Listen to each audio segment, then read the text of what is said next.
TNI Angkatan Laut adalah merupakan bagian dari Tentara Nasional Indonesia. Organisasi TNI Angkatan Laut disusun berdasarkan Peraturan Presiden Nomor 66 Tahun 2019.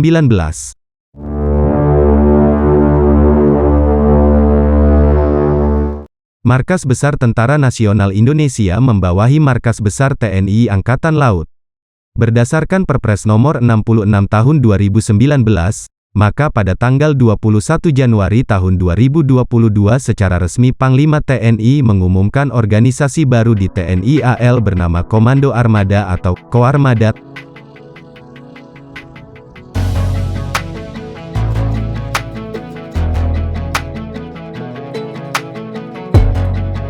TNI AL genap berusia 76 tahun pada hari ini, Jumat, tanggal 10 September tahun 2021. Ketika awal dibentuk pada tanggal 10 September tahun 1945, nama yang disematkan adalah Badan Keamanan Rakyat, BKR, Laut. Berdasar informasi yang dihimpun, BKR Laut pertama kali dibentuk oleh para pelaut veteran yang pernah bertugas di jajaran Koninklijk Marine atau Angkatan Laut Kerajaan Belanda dan Kaigun, Angkatan Laut Kekaisaran Jepang.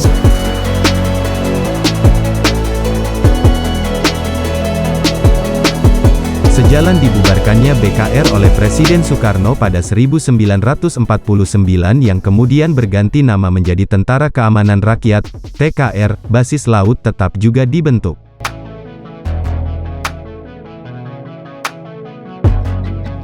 Lambat laun, nama TKR Laut lebih dikenal dengan sebutan Angkatan Laut Republik Indonesia, ALRI, selama tahun 1949 sampai tahun 1959 ALRI berhasil menyempurnakan kekuatan dan meningkatkan kemampuannya.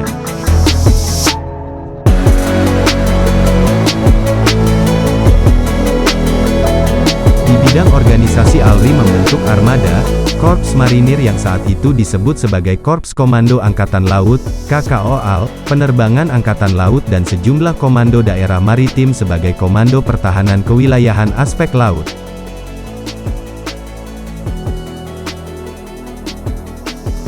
Pada 1990-an TNI AL mendapatkan tambahan kekuatan berupa kapal-kapal perang jenis korvet kelas Parhim, kapal pendarat tank, LST, kelas Frost, dan penyapu ranjau kelas Kondor.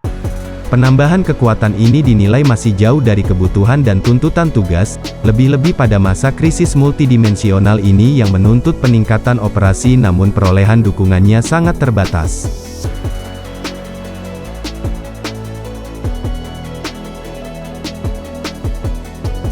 TNI AL saat ini terbagi dalam 3 komando armada, Koarmada.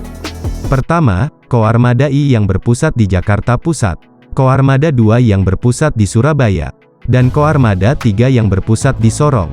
Selain TIU, ada pula Komando Lintas Laut Militer, Kolin Lamil, Pusat Hidrooseanografi Angkatan Laut, Pushidrosal, dan Korps Marinir. Sebagaimana di matra lainnya, kepangkatan TNI AL terdiri dari perwira, bintara dan tamtama. Adapun pangkat tertinggi di TNI AL adalah Laksamana Besar dengan bintang 5. Pangkat ini ditandai dengan 5 bintang emas di pundak, di mana pangkat tersebut setara dengan Jenderal Besar di TNI AD. TNI AL juga memiliki doktrin Jales Veva Jayamahe berasal dari bahasa Sanskerta yang secara harfiah tertulis Jales Veva Jayamahe.